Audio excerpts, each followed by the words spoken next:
Alright guys, welcome back to another episode of Mill at Sten. As you can see, we're back in another location. We're currently renovating my garage to be the new soundstage, so that'll be coming up pretty soon. I for one am a fan of our new locale. Yeah. Today we're actually going to talk to you about Armour. Soft kit, types of armour, and some companies that sell it, some rough price range, and pretty much like our last video, but to do with armour. Alright, to start off we're going to talk about what types there are. Pretty much there is soft kit that you can start with, whether it be tunics or pants. You can buy them from companies, you can get stuff that you can modify from thrift shops. Personally, one company I love, or one website I love, is Wish. Recently I bought 4 new tunics from them and they look pretty good. They look really amazing and they're very light and comfortable. On the other hand, you can also buy things like this, which is a surcoat that you'll see under my armour.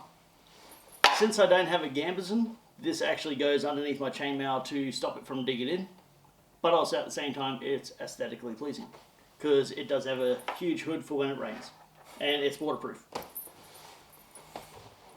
Now, on the topic of gambesons, they will be our first bit of armour. Oh yeah, that's right, you brought your gambesson. I did indeed.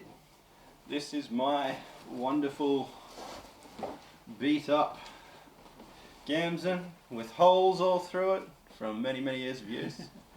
And a lovely thick padded thing designed to wear armour over. pretty much a gambesson is like a giant thick jumper. It's used to stop the chainmail from digging into you. It's got multiple layers of padding and pretty sturdy material on the outside, so the material doesn't rip at the sign of chainmail rubbing against it. Yeah, they're pretty comfortable to wear. It does help keep the heavier armours from pinching your skin, and they sit a bit better on your body when you have a gambeson on. And they also keep you warm in winter. They do keep you warm in winter. Especially if you're at winter games, which tomorrow we're on our way to Heroes Odyssey's 1 week event, the Epic Adventure. It's going to be good. It's going to be good. So we'll be filming some highlights from that and yeah, showing you guys over the next few episodes. Another bonuses to gambesons is that there's a lot of larps where they do count as light armour, or others give you a bonus HP for having it under your other armour, which is very good. So not only do you get to be more comfortable in your armour because of the gambeson, you might also get extra health, so that's always a bonus. Yep.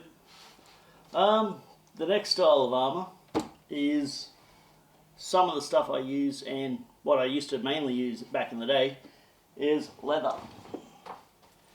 These are, some people call them gaiters, some people call them half chaps, but these are homemade half chaps with buffalo hide on the outside.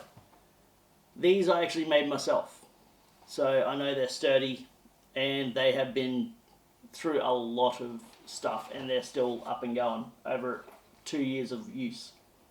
Yep, leather armour, a favourite of rogues. Yep, these actually give me 1 point of health, so happy about that. Favourite of rogues because they're made of hide. Oh, that was lame. That was lame. Look, you've got to seize your moments. You've got to take good puns when you can. And there's also even a couple other pieces that that I made with some van braces. So pretty much they're good for giving you an extra bit of health, but also they're easy. I know a few people that have, best way to say it is delicate wrists. So if they get hit too hard, they'll end up getting hurt. So they end up using things like this at least, if not plate or other stuff, to help reinforce it. This is actually my leather archery glove that my mate Rodney made for me. It's a shame that he's no longer larping because he was a god at what he did with leather and plate. Indeed, indeed. So yeah, you can use pretty much anything. Even as you guys have seen in my videos, my big leather kidney belt is once again made by Rodney. So yeah, leather can be turned into a lot of things and very useful in LARP. I would definitely recommend, even if you're someone who's wearing full mail or plate, in probably investing in leather gloves. Definitely if you LARP in a cold environment, because when your fingers are cold and you cop a pretty decent hit to them, you do feel it.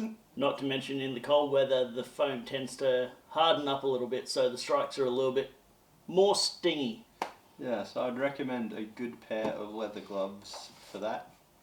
Now, moving on to the next style of armour is what I regularly use, is chainmail, which I do keep it in a pillowcase, mainly because with this style of chainmail that's not zinc coated, the best way to stop it from rusting is put it in a pillow bag and spray it with WD-40 and then wrap it up so that the fumes stay in and keep it constantly oiled until you're ready to use it.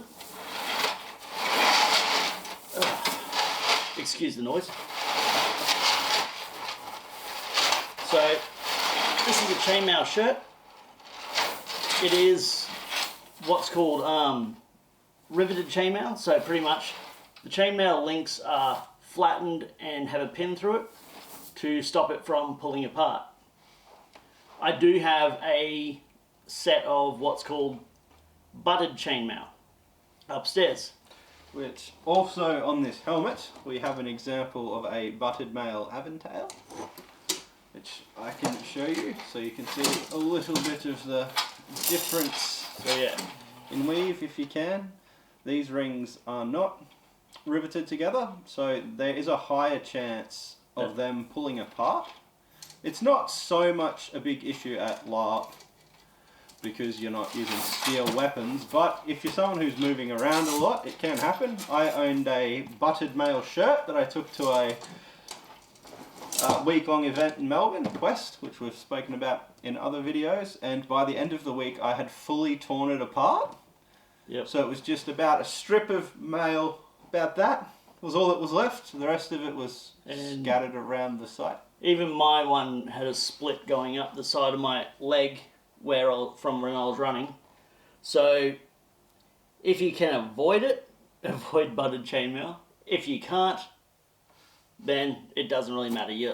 When it does come to price cost though, the butted chainmail that I have, even though it is, let's just say, less superior to the riveted chainmail. The term you're looking for is inferior. Inferior. My bad. Pretty much, the best way to put it is, it comes apart real easy. This doesn't, and it's a lot dearer. The place where I got my butted chainmail from was a place called Warsword, nearby where we live, and that cost me about $350. This, on the other hand, Isaac agreed when I first got it, was a lucky dip. I got this off eBay from an Indian company, and the only thing I can say about them is, from what I've heard from a lot of people, is when it comes to dealing with those, it's a lucky dip. Sometimes you'll get poor quality, sometimes you'll get good quality. This, on the other hand, I had amazing quality from. And when he means by dealing with those, he's talking about eBay sellers? Yeah. eBay sellers, eBay companies, since you're not there in person to inspect it, you do have to be vigilant. And as they're not official, sponsors of LARPs or anything of that kind, it's often just will be a little shop somewhere in India, so yeah, the quality can vary. India or China, wherever. Or China, yeah. Like, I also own a riveted male shirt that I had initially bought for reenactment. It cost me it might have been $600 at the time, which was a custom fitted one, but yeah, the quality can definitely vary, and like anything else, you do get what you pay for. So if you want mail that lasts a decent amount of time, I would recommend. And And and the reason why I said this was a lucky dip was, as Isaac said, he spent a lot of money on his one. This cost me less than what my butted chainmail cost me, which was $350. This cost me $205, including postage. Yeah, that was a very, very lucky dip. Yeah, I know, right? I did end up making some personal modifications because I was sick of putting the chainmail over my head and ripping out my hair. Especially if I forgot, because I usually wore a beanie or a hat to stop it from ripping out my hair. Pretty much what we did with this is, since I use a bow with my larp, the chainmail kept on snagging as I was using it because the sleeves were down halfway down my forearm. So what we did was we shortened it up to the elbow on both sides, split it down the middle, and my mate Rodney helped me by putting buckles on it. So now you just chuck it on like a jacket and buckle it up. So yeah. Yeah, it's a much more pleasant way to put the mail on. I'm still pulling it over my head and dancing around like a fool. Which we will add that into a video down the road. Yep. So yeah, from here, we'll pass it on over to Isaac to talk about plate armour. Alright, today I have two examples of plate. I have some fairly cheap braces and as you could see earlier, helmet. Plate armour is the heaviest form of armour and tends to give the most HP in a system. In some systems, chain is also counted as heavy, but in most I've been to, it's counted as medium, so it doesn't give you quite as much HP. The benefits of plate is that, well, you can't really feel anything when people hit you, which, well, when you're fighting in the cold, is real nice because you can just wade through people and all you can hear is the dings. The downside is when you're wearing a full suit of plate, it's very heavy and very tiring. It's also, metal doesn't breathe. So I have fought at LARP in this specific helmet and it is murder. I have seen him in cold conditions when all you see is just steam coming out of the eye holes. And he looked like a giant stove.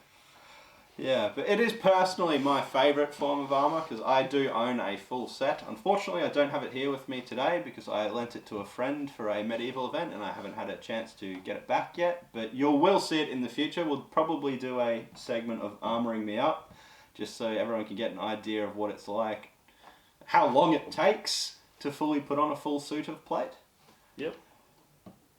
But yeah, there's really, other than the weight of it, the lack of breath, and the insane amounts of maintenance, which I have helped you out with a lot of the you times. can see, even with this bracer here, it might not be able to see, but it does have rust spots. These things get cleaned continually.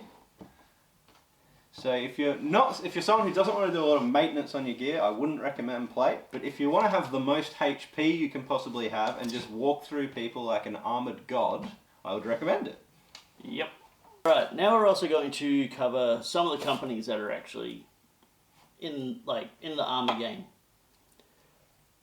We do have the usual ones that are the same as the weapons. So we do have Epic Armory. They do have a wide variety of chainmail, a huge variety of leather from fantasy to proper medieval style looking stuff. And they do have a lot of plate armour. Yep, I believe these braces are actually Epic Armory, if I remember correctly. And nah, I don't have any Epic Armory or any of the companies, like main companies' armour. Mine is either homemade or from eBay. I think the only thing I do have that is Epic Armory when it comes to my clothing is my my surcoat. This is an Epic Armory one. It cost me about $110, but it is well worth it. We do have, you can make, as we discussed before, you can make your own armour. So pretty much there are templates all over the place. Go on Google, go everywhere, even talk to people. There are some artists out there that can either draw up templates for you, or you can just go the easy way and just commission someone to do it if you don't mind it not being personalised armour, considering you didn't make it yourself. Which, at LARP, that stuff really doesn't matter. People aren't going to go, oh, you didn't make it yourself, you're a scrub. Yes, since most people's armour is bought from somewhere, so it's also the easiest way to do it. It takes a lot of time to make armour, especially if you want to make like a male shirt. Knitting mail is an absolute nightmare. I've done a little bit of it with my reenactment stuff, and I never want to do it again. And same thing with sewing leather. I can tell you, after 3 weeks of making these boot covers, my fingers were killing me. They felt like they were bleeding when they weren't, and they were red and swollen for the next 2 weeks. And that took me 3 weeks to cut out the templates, cut out the leather, and sew it all together. Yep. Some other suppliers, Arm Street. The Arm Street gear it's incredible. It is breathtaking armour, but when you're buying breathtaking armour, you're also paying for it. It is not on the cheap side. It is going to cost you pretty much an arm and a leg, nearly physically. Yeah, but if you want to be the belle of the armour ball, it is probably one of the best places to go, because the armour is it's beautiful. You can get armour that's etched, engraved, it's all... Yeah, I can't understate the beauty of Arm Street armour. We will do something nice and chuck up some photos of some samples for each of the companies as we go through, so keep an eye out for that. Another company in Australia is Medieval Fight Club, which they mainly do stuff for reenactment, but they do actually have a fantasy line, and they're starting to branch out a little bit more into LARP stuff. I own a pair of gauntlets from them. They're also in the kit that I lent to my friend, so I don't have them here, but they are very nice, very comfortable. They're on the, I guess, medium scale of price. Yeah, but they're a good place to go to if you're looking to get either some fantasy leather, some fantasy plate, or either some historical stuff as well. There is also a company called Make Your Own Medieval. Yeah, they're a great bunch of guys. My current reenactment helmet I bought from them, so most of their stuff, actually might be all of their stuff, is actually historically accurate. The plus side though to historically accurate armour is it functions as intended. So there's a good chance it's going to be much more comfortable than fantasy armours. So when you're wearing armour for the whole day, you start to... Comfort is one of the things you really look for. And they sell everything you need really for, especially plate armour. They also sell male shirts, but yeah, for plate armour they sell everything you need. Gamsons, tying points, belts, like anything you could possibly want. You could buy a full set of plate armour from them, and it will be of great quality, and they're also a local Australian company, so it's always good to support your local companies. Yeah, that is one of the big downfalls of wearing plate. It definitely, if you're somewhere hot, like if we LARP in the summer here, doing a full day in the sun in plate nearly kills you. So you do have to be careful of that. If you're in a colder climate though, then more power to you. Just rock the plate and be amazing. I have heard that there are some American LARPs that do kind of like, they shut down the LARP for a certain season, whether it be winter or summer or whatever. They have downtimes. Here in Australia, we don't do that. We go hard all year round, non-stop. So yeah, we kind of have to find, this is for the Australian watchers here, when it comes to the Australian weather, you kind of have to find something that does breed that does work with you, that is comfortable, and what you want. Don't worry about what other people think of you. Don't worry about what other people want you to look like. Go by what you're comfortable with. That's it. And if you're the one fighter on the, at your LARP who is comfortable in their gear, it will show, and then people are going to start asking you where you got it. Exactly. If you're in full plate, well-fitted full plate, and you're dancing around everyone else, they're going to be like, okay, I got to get me some of that. Yep. Right now we are going to take a little poll of each of the companies we just mentioned and let you know what ones are cheapest and what ones are more expensive. And just because they're more expensive or more cheap does not mean that they're bad. We chose these companies because we know for a fact that even though whether they're cheap or expensive, they have good quality stuff. So even if it's on the lower end, does not mean it's bad stuff.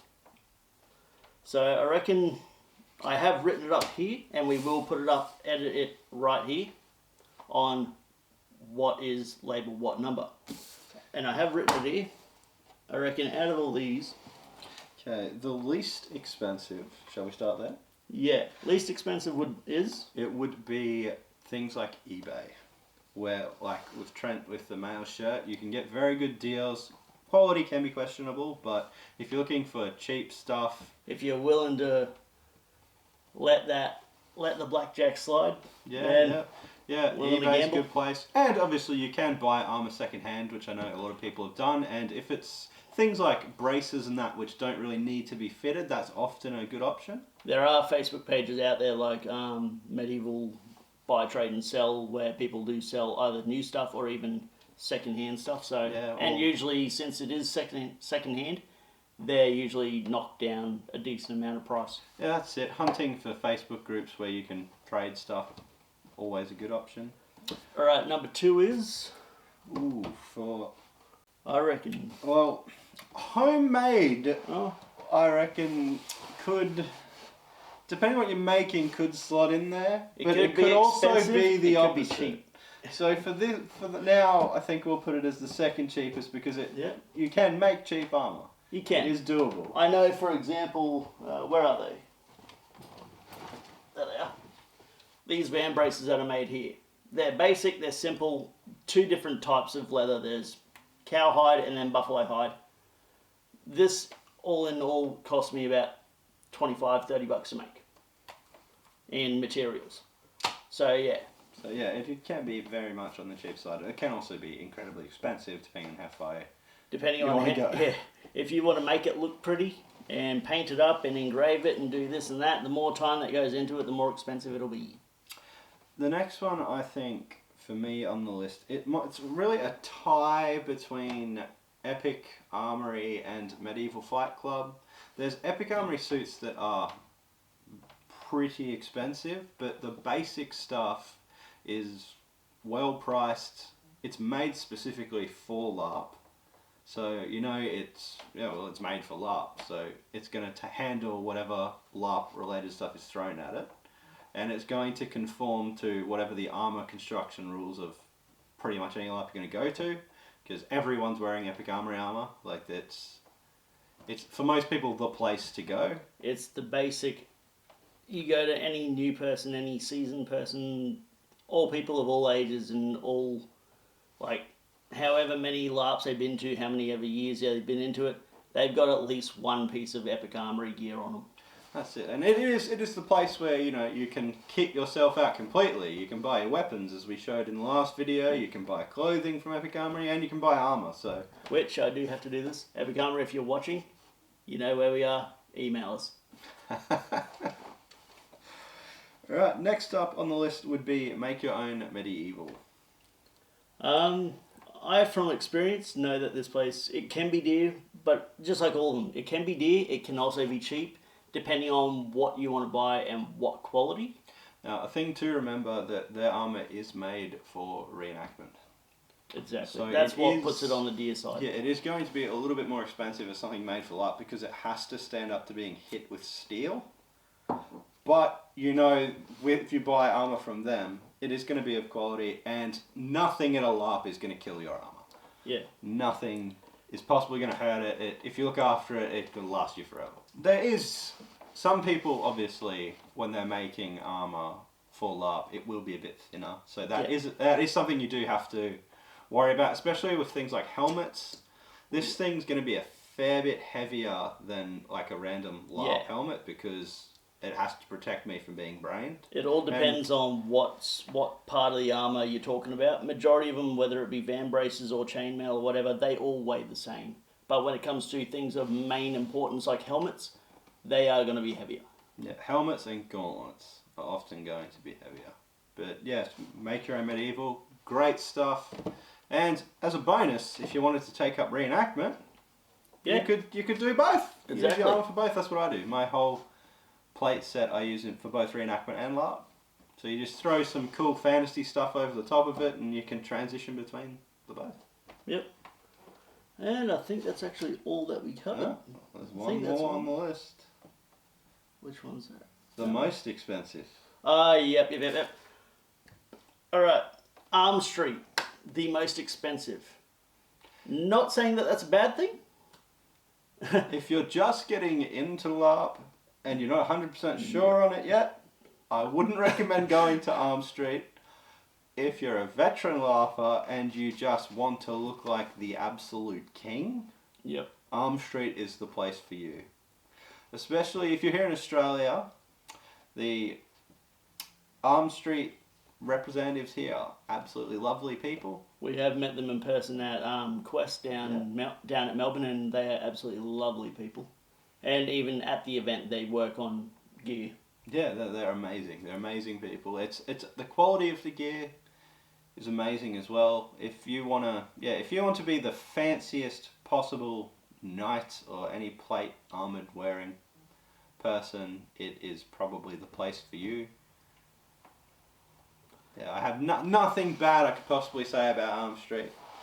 You get what you pay for, and you do pay a pretty penny, hence it being our most expensive store on this list. So yeah, as we said, just because it's on the lower end or the higher end, cheapest or most expensive, does not mean that it affects the quality.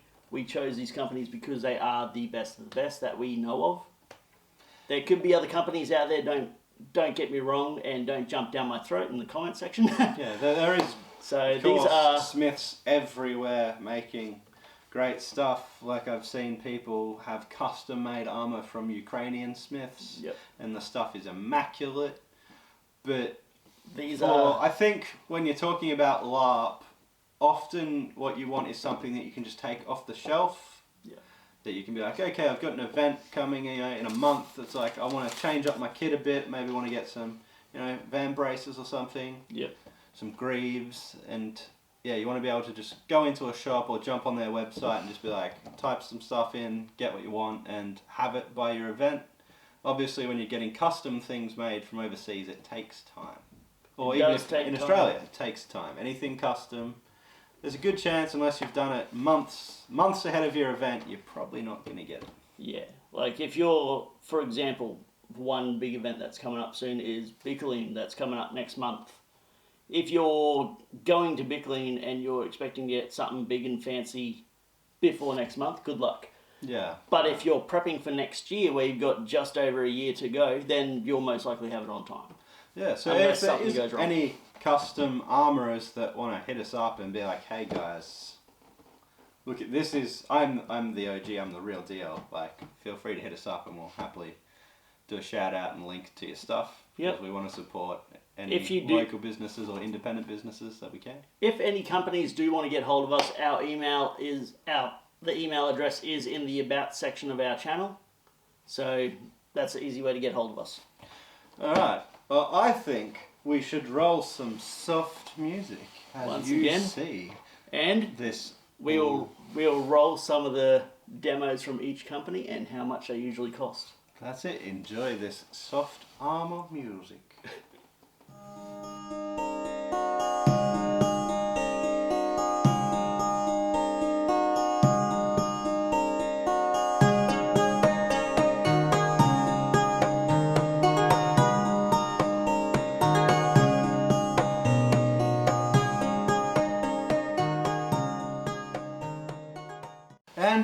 welcome back from this soft Armour music.